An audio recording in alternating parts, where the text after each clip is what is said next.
why you need an approval rather than just a pre-qualification. Hello, my name is Joe Seaman with the J Properties Group, brokered by Maybaum Real Estate. It can end up costing you thousands of dollars if you truly aren't qualified. We've helped save hundreds of buyers from making huge mistakes when purchasing that could have cost them thousands of dollars. A pre-qualification is not a true approval. It's the initial step in the home loan process where you can just discuss your financial situation with a loan officer, but nothing is truly verified.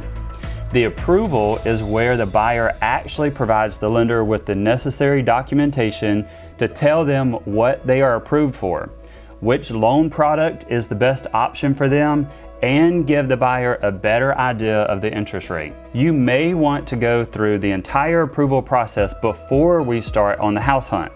The lender has done things like verified your employment, seen your taxes, looked at your bank statements. They've truly verified everything you will need in order to let you know how much they will loan you and what your payment will look like. It's essential that you do this, otherwise you could stand to lose thousands of dollars, meaning your initial deposit and any money you've spent on things like inspections or the appraisal. Don't fall into that trap. Call us and let us walk you through the safest and most strategic way to become a homeowner. And don't forget, it's absolutely at no charge to have an agent represent you as the buyer. The seller pays our fees, but we are here to protect your best interest.